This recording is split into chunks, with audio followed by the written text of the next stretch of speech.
So today I want to introduce Professor Diana Eck, who is over at the Harvard Divinity School. And her work has been focused both on America and India, and it focuses on popular religion, especially temples and places of pilgrimage called tirthas. One of her books is Benares, City of Light and Darshan, Seeing the Divine Image in India. And her most recent work was India, A Sacred Geography, which was published in 2012.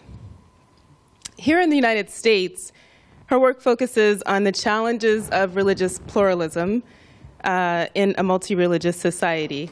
And as I understand it, she just had a rousingly successful conference 2 weekends ago for a project called the Pluralism Project, which celebrated its which anniversary? 25th anniversary. So she's been doing this for a long time. The Pluralism Project explores and interprets the religious dimensions of America's new immigration, the growth of Hindu, Buddhist, Sikh, Jain, Zoroastrian communities in the United States, and the new issues of religious pluralism that come up every day in American civil society. Her book, Encountering God, A Spiritual Journey from Bozeman to Benares in the Area of Christian Theology and Interfaith Dialogue, won a book award in 1995, and its 10th anniversary edition was published in 2003. So I won't go through all of her publications, but suffice it to say they are many, they are influential, and they're talking about the relevant and cutting-edge issues of the day on religion in civil society. So with that, I will turn it over to Professor Eck. Thank you very much. Do I need to hold this? No, I don't need to hold that. There we go. Thank you very much, Professor Rabb. What a great pleasure to be here and talk about religion. I do this all the time. You might kind of wonder how I got from studying religion in India to studying religion in the United States. I do both still, and that you will sort of surmise in the course of this talk. But in brief, during that period, a lot of the people who are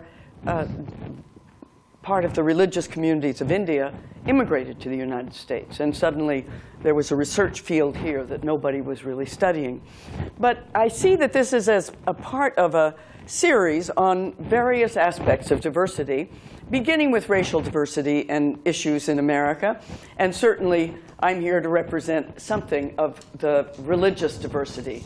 And we might see the entanglement of color lines and religion lines in America to be very, very close, braided together in ways that I think it's important for us to understand. The ways in which we imagine ourselves as people, both divided from one another, divided by difference, in some ways united and brought together by difference. But the past months have given us fresh evidence, really, of the ways in which race and religion still have the capacity to ignite fear and deep-seated prejudices among people who are, on the face of it, committed to human equality and justice for all and freedom of religious expression. Well, religious diversity is a fact of American life. In fact, diversity itself, we might say, is just a fact. It's always an interpreted fact, depending on who you are and in what context you interpret it. And religious diversity is, of course, a concomitant of America's Constitution, of our constitutional commitment to freedom of expression, freedom of religion.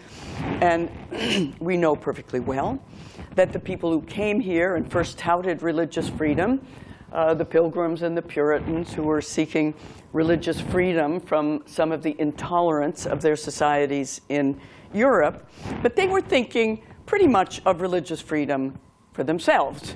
They were not thinking about religious freedom as a foundation for a society in which they would live with people who were different from themselves. And in fact, if you go back and look at your American history, they did not. I mean, the original colonies, Massachusetts Bay Colony, they warned out of town people who were Catholic or Jewish and Quaker, or hung them in some cases. They were not part of that free religious atmosphere of the Mass Bay Colony. Eventually, of course, something else evolved, and we don't have to go through all of that today because it's sort of basic knowledge for most of you. But we evolved out of these colonies and out of the Constitutional Convention a way of thinking about both religious freedom and the non-establishment of religion as foundational principles, and principles for everyone, principles foundational to a free society. So that's what it became. And religion, in that context, flourished. In fact, you probably have read Tocqueville, his wonderful sort of anthropology, you might say, of religion in America. He came in the 1830s and looked around what he saw, that religion was actually flourishing in the United States, unlike France, where the uncoupling of religion from the state meant that religion and freedom kind of, as he put it, marched in opposite directions.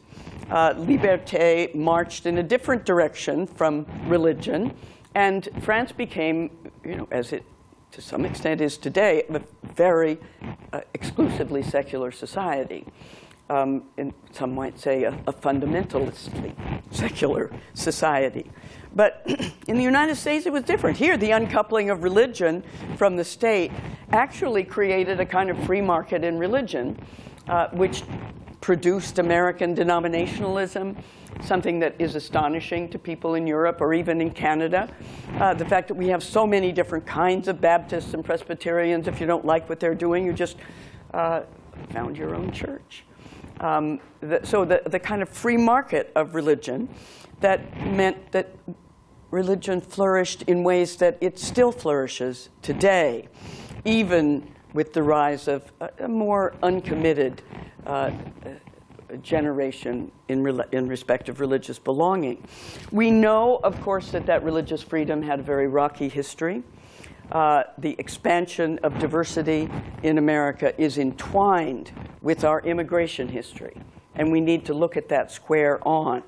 From the know-nothing anti-Catholics of the 1850s or so, the nativist anti-Semites in the 19th century and continuing right on, the anti-immigrant nativism of the post-World War I period in the 1920s with the resurgence of the Ku Klux Klan, and from Chinese exclusion in the 1880s, the Chinese Exclusion Act, 1882, amplified decade after decade until the Asiatic Exclusion League at the turn of the 20th century really covered just about everything in Asia, from Jordan to the Far East, as they called it. So we have a history here of wanting to keep people out. And it's not just the recent call for a total and complete shutdown of Muslims entering the United States. This is an old and repeated move to deal with difference by exclusion. And that exclusion can be political, can be social, can be theological. I'm interested in that aspect of it as well. But basically, keep them out. That is one way of thinking about, dealing with, and interpreting diversity and difference. The only problem is that our diversity and difference is so extensive that it's very difficult to do so. I think of the young Muslim Girl Scout in Charlotte, North Carolina, in the wake of 9/11, who was wearing her Girl Scout emblem hijab scarf to school, and a classmate, told her, as people were saying and want to say at that time, "Go back to where you came from." And she said, "Well, I came from Connecticut." And that actually is the truth of most of our people in the United States. Everyone came from somewhere, but most recently it may well have been Connecticut. So let me just say that in the last year, I'm thinking now especially of 2015, when we had two important anniversaries that demonstrate to us in ways the intertwining of religion lines and color lines. And they highlight the differences that Americans cope with. March 7th, 2015 was the day that President Obama stood on that bridge in Selma and recalled that 50 years ago, African Americans had marched there, many of them out of religious commitment, and that they did not seek special treatment, but equal treatment promised to them a century before. And he looked in that speech straight at the issues of Ferguson and the racial strife that had been kindled in America, said it was a common mistake to think that Ferguson was an isolated incident and that racism is now banished in a way or vanquished. No. Now, he said, whatever racial tensions remain are not simply those of people who are wanting to play the race card for their own purposes, that we just need to open our eyes, as he put it, and our ears and our hearts to know that this nation's racial history still casts a long shadow. Then that same year, we observed, a year ago this fall, the 50th anniversary of the passage of the 1965 Immigration and Nationalities Act. And that act, as we recognize now, is part of that triad of Civil Rights Act that were passed in 64 and 65. The Civil Rights Act, the Voting Rights Act, and the Immigration and Nationalities Act. And it was observed and felt at the time that race discrimination continued to shape American immigration law, excluding people from many parts of Asia, Pacific, the Middle East, an exclusion based on nothing more than place and race.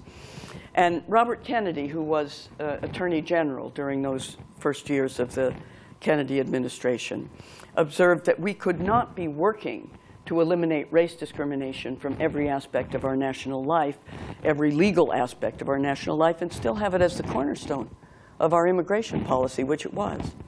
And so that act was passed that, in a way, opened the doors for the first time in many, many decades to immigration from Asia and elsewhere.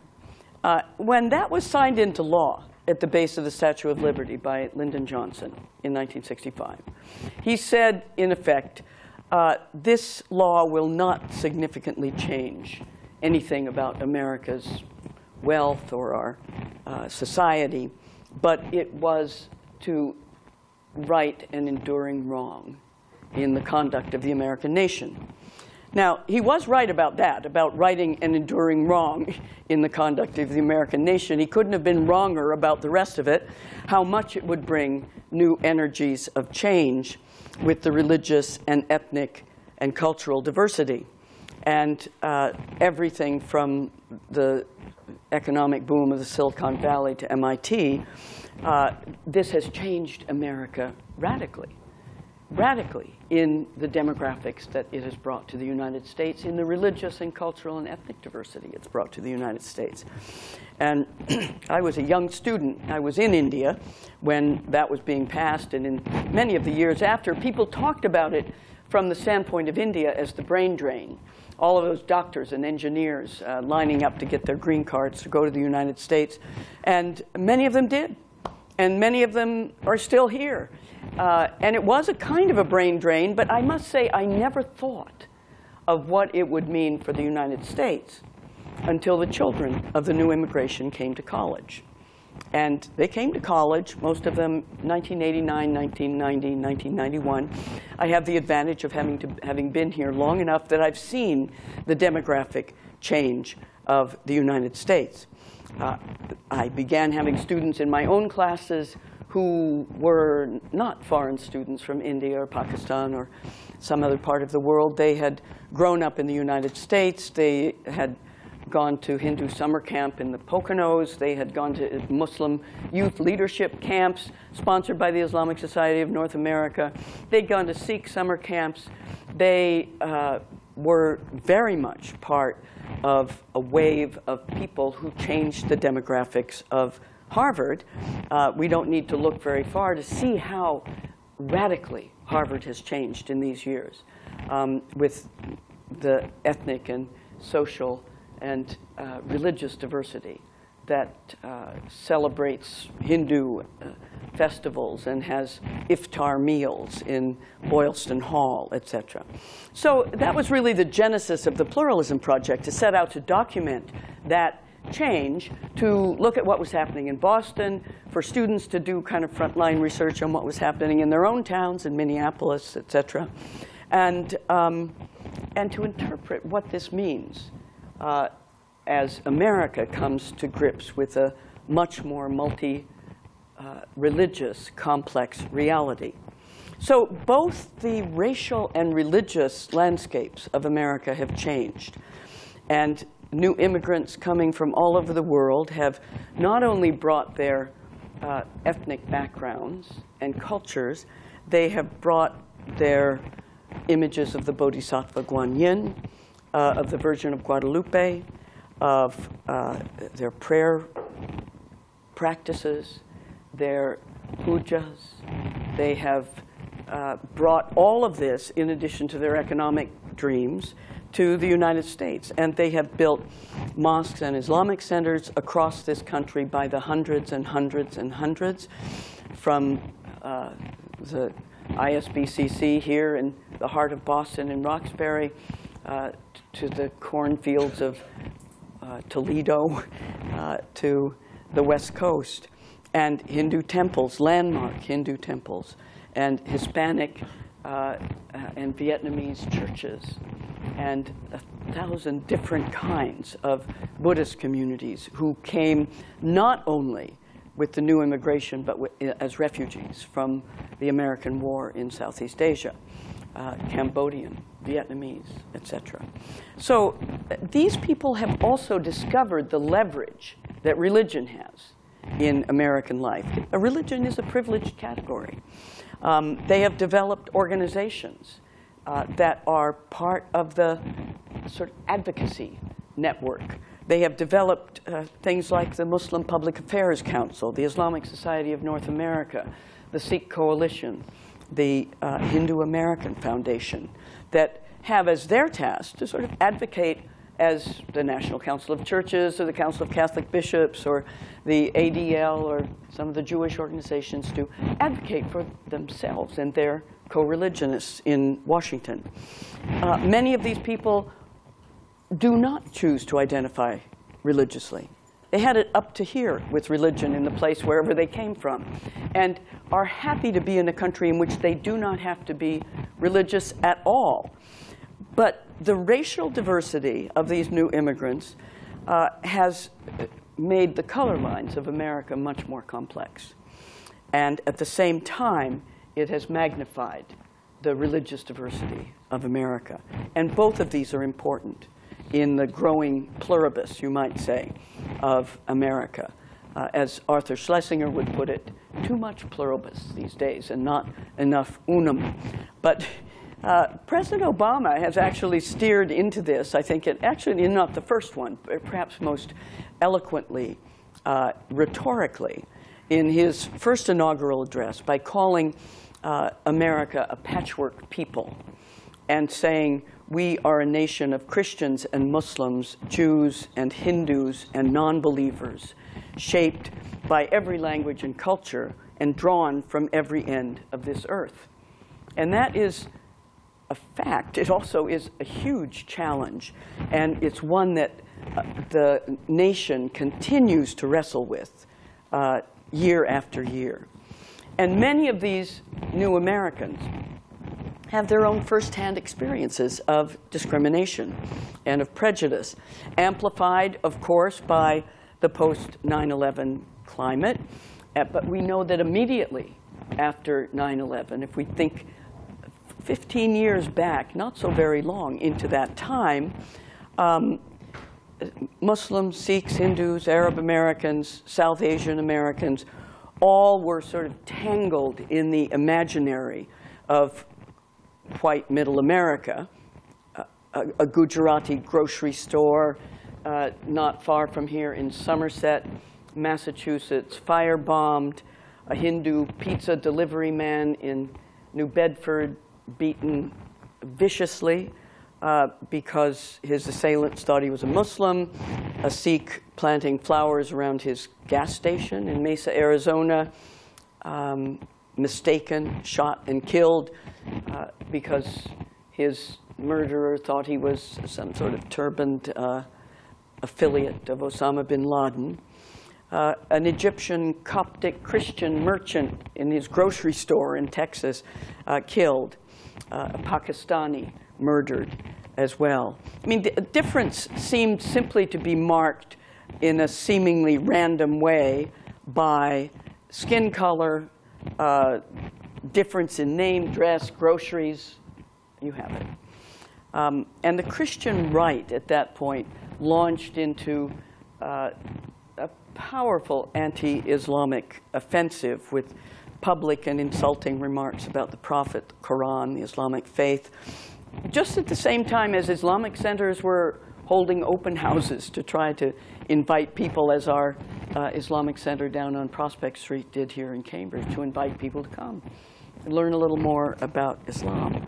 So fault lines appeared, really deep ones, in the United States that were cracked open both because of religion and race. And so we had to begin thinking about those two categories together. A Muslim school, for example, in Maryland, finds a 3-foot wooden cross doused with gasoline and burning on the yard of the school. The very act designated by white supremacists as a bold emblem of their hatred of blacks becomes now directed toward Muslims. And of course, we know cross burning is not a new phenomenon. The long experience of African Americans, or the experience of Jews and Catholics in the 1920s, who were all targets of the KKK. But the immigrants of post-65 America, I think we need to recognize this, had to cope with this on their own.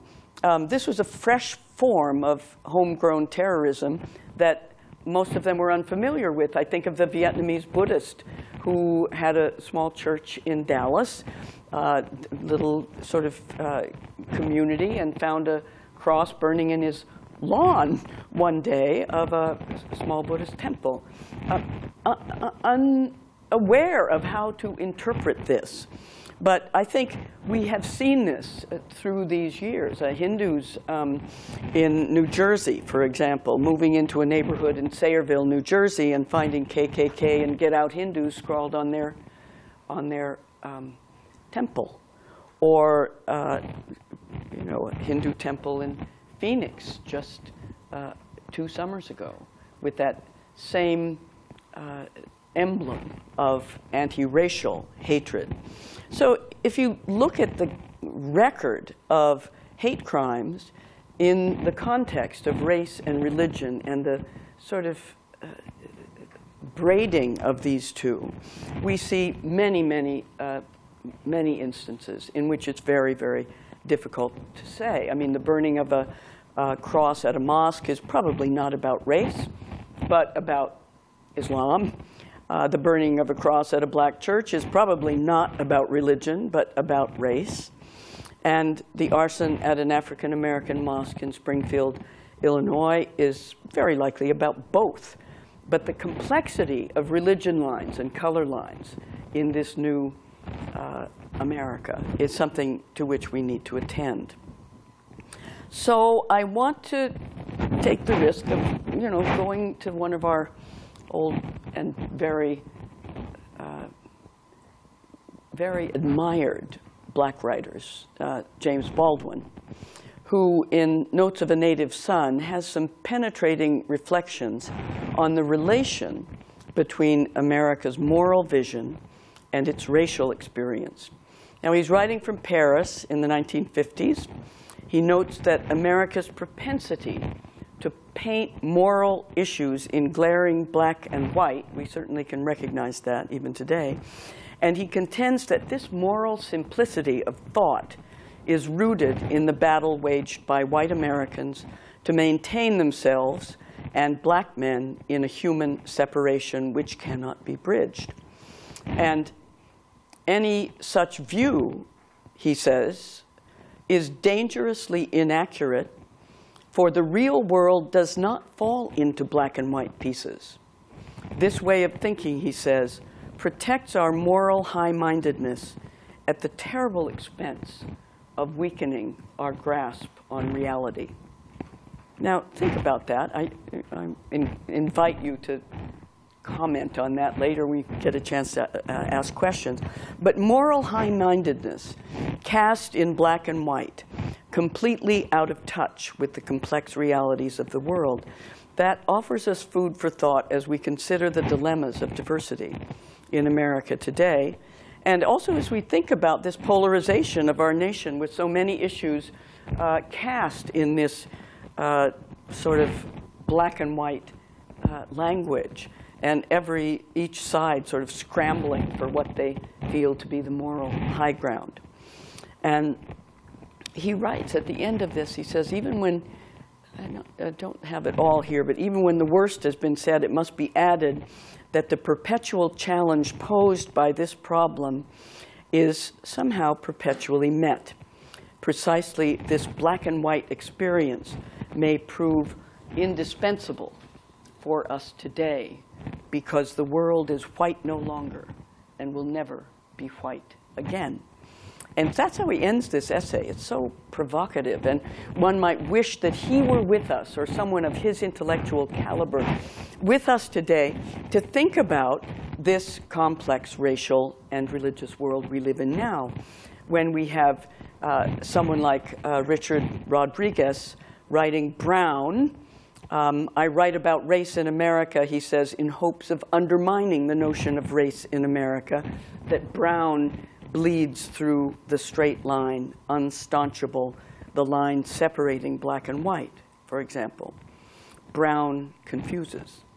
Or Frank Wu's book, Yellow, Race in America Beyond Black and White. Or Vijaya Prasad, The Karma of Brown Folk. We realize that there is no line so solid in America today that multiracial identity is the reality of many people, from Tiger Woods, the President of the United States. And the world is white no longer and will never be white again. It will be multiracial in endless and complex ways. And we can't afford to protect our high-mindedness, our moral high-mindedness, at the terrible expense of weakening our grasp of reality. And as a religionist, then, we have to add that the U.S. is Judeo-Christian no longer and will never be that again. It is multi-religious in countless ways. And that expansion of religious diversity, from small rented halls to landmark mosques, Islamic centers, Hindu temples, Sikh gurdwaras across the country, and the development of religious advocacy groups, and the participatory presence of people of all these religious communities in the American project, and everything from Muslim voter registration to Sikh advocacy for wearing the turban in the U.S. military. These are engagements with the pluralism that is America. And, you know, we have members of Congress. Keith Ellison speaks here quite often, I would say, you know, who took his oath of office on a copy of the Quran that was owned by Thomas Jefferson, or Tulsi Gabbard, who took her oath of office on the copy of the Bhagavad Gita that she had carried as a soldier in Iraq. There's just no going back to where you came from. And our engagement with this diversity, in one way or another, is our future. And we know that that history of religious discrimination is a long one in America. You can ask how the Chinese were received, who built their little temples, their makeshift temples up and down the West Coast, even in my home state of Montana. We could ask how it went for the Sikhs, who built their first gurdwara in Stockton, California in 1912. Or we could ask how it went for the Japanese Buddhists, who were basically interned in concentration camps, America's own detention camps, or for the native people who didn't really win the clear right to practice their religious lifeways until 1978 in the Native American Religious Freedom Act. So we know that the impulse to exclude is an old one. We also know that the impulse to assimilate, everyone is fine, just leave everything that is particular and different about you behind and become just like us, whoever we are. I mean, the turbans, the headscarves, etc. That assimilative impulse is also very strong. It's written right into the script of the melting pot image of America.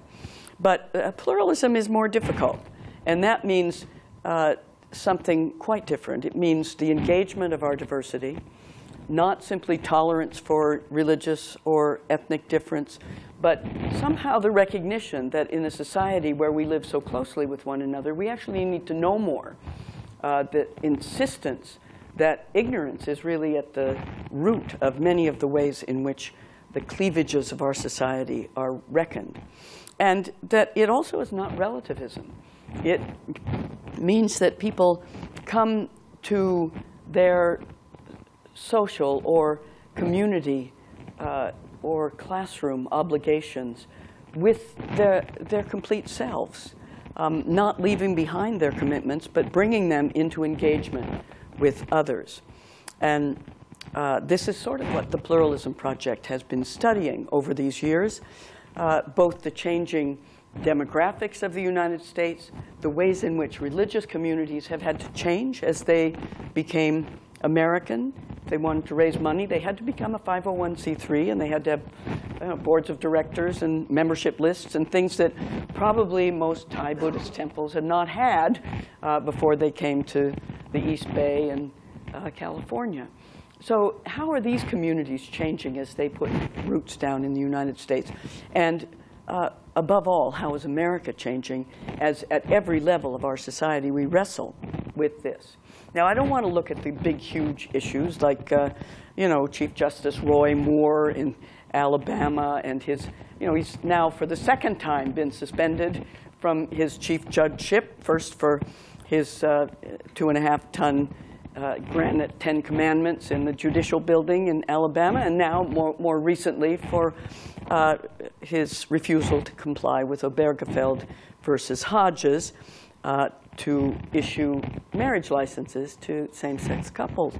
I mean, these are well-known cases and much written about, but the Pluralism Project's been interested in case studies of the sort, and writing case studies of the sort that many of you participate in law school classes, but case studies that delve into local issues where the issue of our multi-religious nation has created situations that people are not familiar with and have to make some sort of decisions about, and have to learn more in order to do so. So these combine, almost all of our case studies combine legal issues, socioeconomic issues, religious issues, the issues of our ignorance, of our fear, and as most cases of this sort do, emotional issues that are tacked into all of that. And for my students, they have to be willing, as you are, to have a cold call at the beginning of one of our sessions and let me ask how they would do. Let me give you some examples. Okay, Minneapolis, Minnesota at MSP International Airport. Somali taxi drivers, constituting 85% of the taxi drivers at the airport, refused to carry passengers with alcohol. Duty-free bags that come into an international airport, out of the question. There's chaos in the taxi line. Customers are passed up and wait for half an hour. The CEO receives hundreds of complaints. The manager is told to solve this problem. You're the manager. And a series of 6 mediation meetings. By the time the second mediation meeting comes, the taxi drivers come with their fatwa that they are prohibited from carrying alcohol in their cabs. So what kind of problem is this? Whose problem is it? These are the issues of corporations, managers across the country today. Second, Palos Heights, Illinois, a very famous case that many of you, if you're old enough, have heard about, a mosque controversy that took place when Al-Salam Mosque Foundation in suburban Chicago, a spin-off of the Bridgeview Mosque, signed a purchase and sale agreement to buy a church that was for sale in Palos Heights. The church had been up for sale for more than a year. But the moment that they made a bid on the property, word on the street started to spread. Fear began to take hold. There were 400 people at the open town council meeting, the last of them. Anyway, there were several of those open meetings. Most of them come there to protest. How should the mayor respond? How do citizens respond? What about religious leaders? They're part of this too. One of the opponents we interviewed put it this way: it was just scary to think how our town could change. It wouldn't be how we know it today, which most people really like. I feel strongly it should remain a Christian church, as I grew up in that church. I have a lot of memories in that church. I just want to say it should stay a church. I feel that this community is, a Christian community. That's how I'd like it to stay. The bricklayer mayor is a Dutch Reformed Christian. How does he handle the situation? He puts it rather flatly. He said, well, from the standpoint of the Constitution, it says, don't discriminate. From the standpoint of the Bible, it says, love your neighbor. So what would Jesus do? He'd say, welcome to Palos Heights. The citizens had a fit.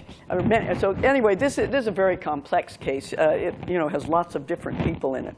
Another one, Hamtramck, Michigan, suburb of Detroit, city with the largest, oldest Muslim community in the country. The city council of Hamtramck is debating an amendment to the noise ordinance to permit the broadcast of the call to prayer from one of the mosques in Hamtramck. I believe in religious freedom, said one of the protesters. I just don't want another God being praised in my ears. The city council has hearings. Is the call to prayer different from the sound of bells in the Polish Catholic Church? In what way? How does the city council handle this? In Jacksonville, Florida, Parvez Ahmed, a professor of finance from the University of North Florida, is nominated to the Human Rights Commission. He's lived there for 30 years. The city council, however, is overwhelmed with people lined up for public comment in the meeting, protesting that a Muslim should not be confirmed as a member of the commission. The instigation of the attack comes from a group called Act for America, a nationwide grassroots organization that insists that Islam is waging what they and Robert Spencer call a stealth jihad in the United States. Not that kind of jihad that comes with weapons or firebombs, but that kind of jihad that comes from ordinary citizens, sort of like Parvez Ahmed, who are making their way into respectable public life. In Cambridge, Massachusetts, Jeff Young, the new superintendent of schools a few years ago, receives a request from a group on the school committee to add Eid to the school calendar of official holidays. Not just for Muslim students, but for everybody. What does he have to think about? What does he have to consider? What about parents? What about justice? What about the staff of the school? And anyway, he came to Cambridge because he really wanted to address the issue of socioeconomic achievement gap in the schools. And now he has this on his plate. What does he do? Who does he consult? How should he decide? Aspen, Colorado, another superintendent of schools, receives a proposal to add yoga ed to the primary school phys ed curriculum, with evidence that yoga improves concentration for grade school children, improves their well-being. Also, give it a try, he said. But parents in Aspen, you think of Aspen as sort of a liberal community, many of them disagree. This crosses the line between church and state. After all, yoga is religious, right? Is it? That's an argument. Is it Hindu? There are Hindus on both sides of that argument. Or Richmond, Virginia, Cindy Simpson, a member of the Wiccan community, applies to be on a list of those offering invocations in the Chesterfield County Board of Supervisors meeting. She is refused summarily because, in the words of the county attorney, such invocations are traditionally made to a divinity consistent with the Judeo-Christian tradition and in line with non-sectarian invocations approved by the Supreme Court in Marsh versus Chambers, which I presume most of you have come across. These are just some examples of case studies that place us on the ground where most people in public life, not necessarily in the Supreme Court, but in the City Council, in the Zoning Board, in the Human Rights Commission, where most people encounter new questions that stem from a much wider religious diversity. As long as religious freedom meant freedom to be Christian, Jewish, secular, etc., the religion lines were not quite so troubling, and the tensions not so palpable. But today, things are different. Muslims lobby in the halls of Congress. Buddhist Americans ordain monks in temples flying the American flag all the way up the steps. Hindu Americans run for state and local office. Sikh Americans insist on their constitutional right to wear turbans and retain their uncut hair as local policemen, as MTA drivers, as members of the U.S. military. And small as many of these religious groups may be, this complex new reality broadly challenges the unreflective presupposition that America is foundationally Judeo-Christian. Now, I think it's about time for me to wind this up and close. But let's say just again that the issues of race and religion in America have been interwoven in the lives of individuals and communities and in our public life. And we've seen a number of controversies that sort of juxtapose a pluralist vision of America with new kinds of chauvinism and nativism that are not something that we've left behind, but are still resurgent in our public life today.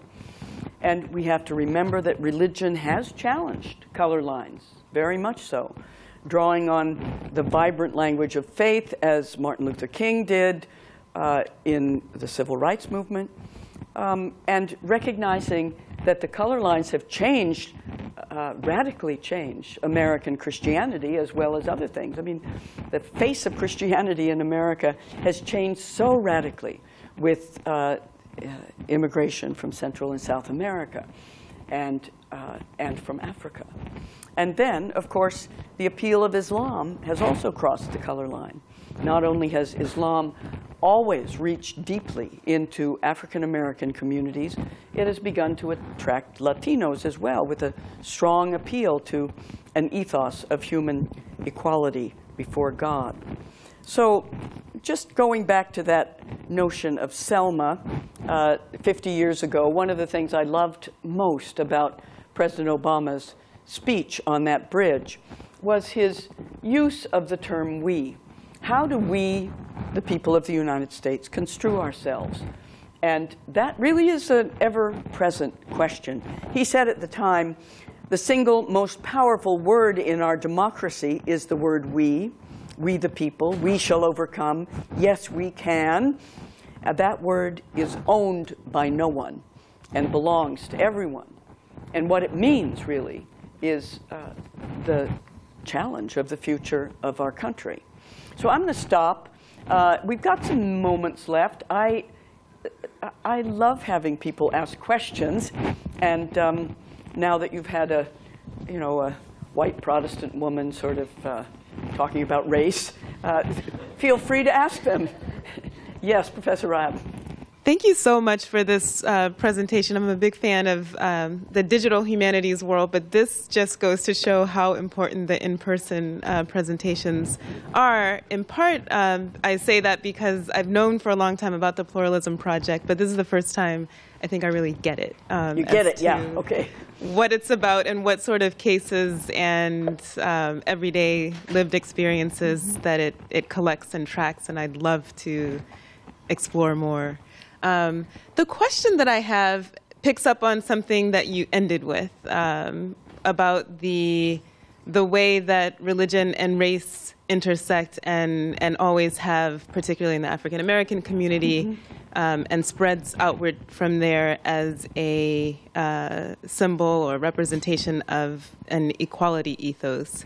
And so I know one can't do everything in a single talk. But I did notice that in most of the talk, you spoke about Islam or the integration of Muslims in America as an integration, as sort of a recent phenomenon from the 1965 opening up of immigration. But I wonder if you can speak more to the other part, where Muhammad Ali, Malcolm X, others who converted as a part of the civil rights movement from the ethos that you ended with, seeing Islam as a equality paradigm. That's actually the tradition that I come from. My parents were a part of that generation. And I see that that's, I don't know, I just wonder how that goes along with the narrative of a recent integration and or disintegration more recently? Yeah, such an important question because, of course, tracking the history of all of this, this is integrally related to the we of America. And, when Elijah Muhammad and, sort of launched out with the Nation of Islam, there was a sense that it needed to be a separate nation.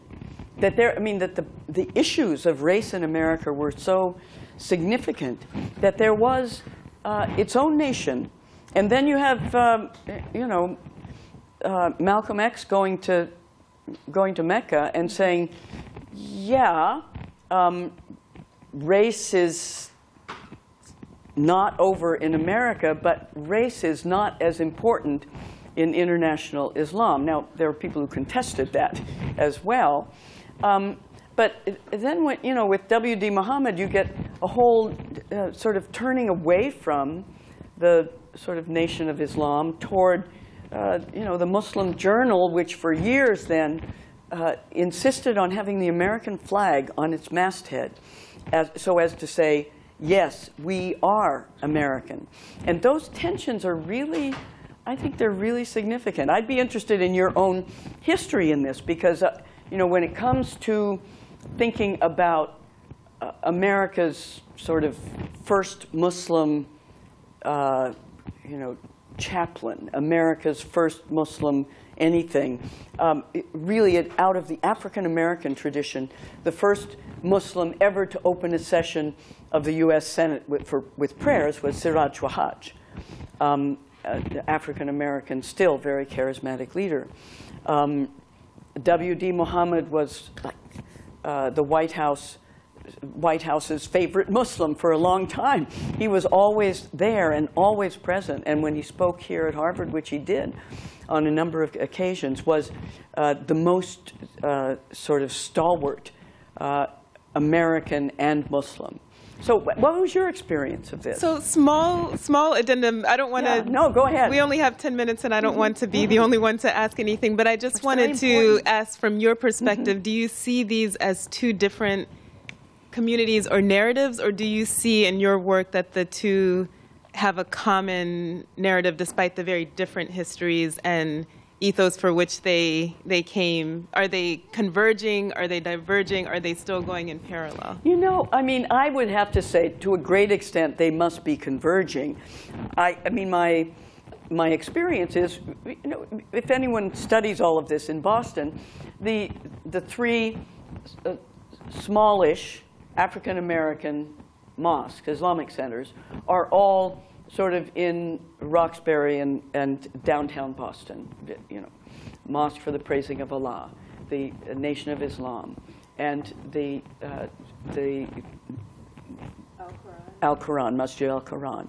And then the big Boston Mosque, the sort of Menino's Mosque, they call it, is right there. If you haven't been there, you should go. I mean, it is right at Roxbury Crossing. And in the experience of that, my sense is that people from, not from the Nation of Islam as much, but certainly from, from Mosque for the Praising of Allah, and to a great extent from Masjid Al-Quran, do participate and, enjoy that sort of wider Meccan experience of the multiracial Islam. But their own centers are still very, very important. I mean, you will always go to Masjid Al-Quran. They have a different culture. I mean, it's the, worship and chicken dinner and bean pies, and something that is so much part of that world. So I don't know. I mean, I'd love to continue talking about this too. Yes. Thank you for this really fascinating talk. I guess I just when you were talking, a very sort of big sort of piece of your discussion was the intersection between race and religion. Yeah. And just listening to the cases that you described, I couldn't help wondering in what other ways identities, different identities intersect in these conflicts, in informing these conflicts, and also in informing the conversations that arise to resolve the conflicts. And I'm wondering about specifically about how gender or class informs how people perceive those conflicts, and also how they might begin the conversations towards resolving the conflict. So apart from race and religion, which obviously we know intersect, but how does gender and class? Gender and class, really important there. I mean, the first case I mentioned that we worked on early on, the issue of the Somali taxi drivers in Minneapolis. I mean, this is a case of people who came as refugees to the United States. Most of them, being a taxi driver is the most easy way to make even a small living. As long now you have a GPS system, you can kind of make your way around Minneapolis. So it was really economically extremely important. At the same time, this is Minnesota, and racial issues are very visible in a kind of white Protestant, largely Minnesota. And gender issues of some significance as well. I would say, one of the breakthroughs is that in this election season, the first Somali ever to be able to stand in the November election for state office is a Somali woman from Minneapolis. So I think my sense is that those things probably begin to break down as in terms of participation in the wider community, but maybe not within their own community. I'm not sure. I mean, this is all stuff that needs ongoing work and really skilled researchers, because Somali refugees and other refugee populations across the country are in positions of being economically dependent on certain kinds of jobs. They're very, much part of the meatpacking industry, for example. And people have, they have taken jobs that other ethnic groups have shunned. And then they, and that includes women and men both, really. It's a very penetrating question. Yeah.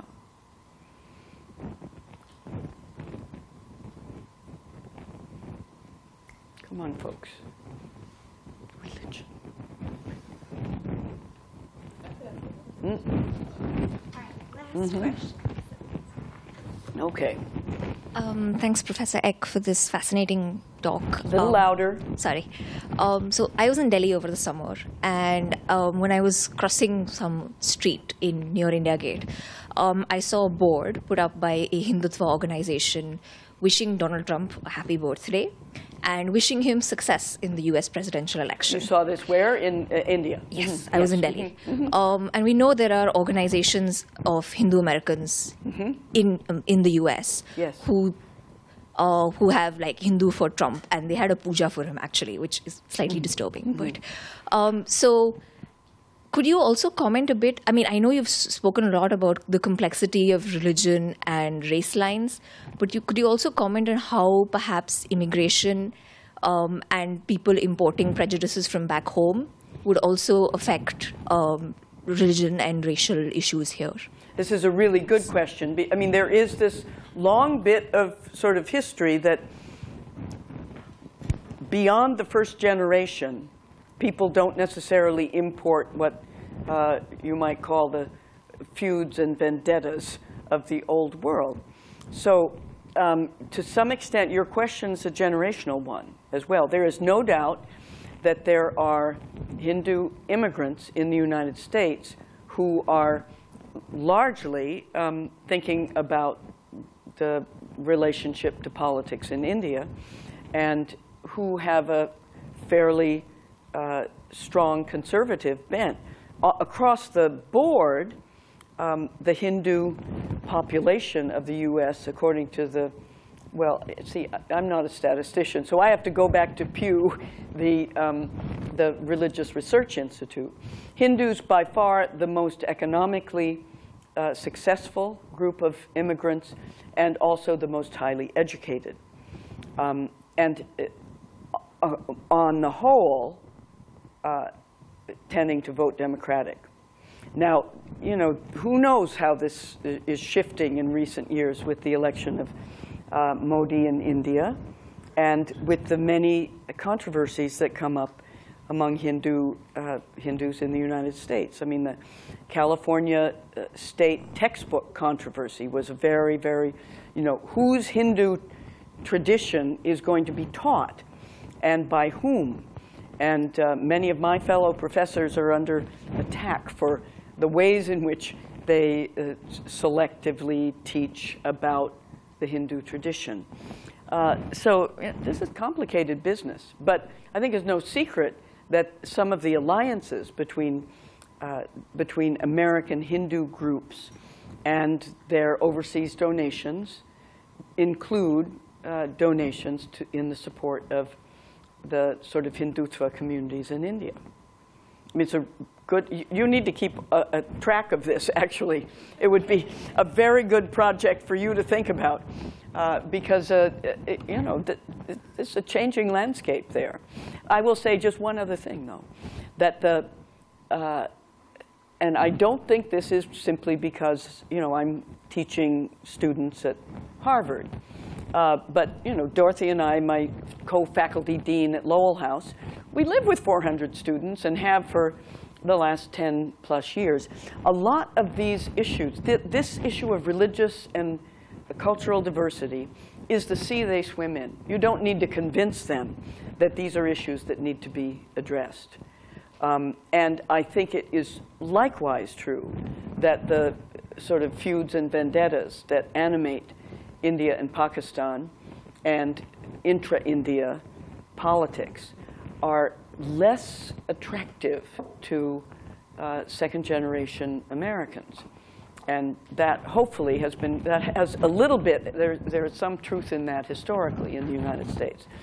One will have to cross one's finger for the future. But anyway, thank you. Thank you. Thank you, Professor Eck. Yeah. Yeah. Good. Wonderful to meet you at last.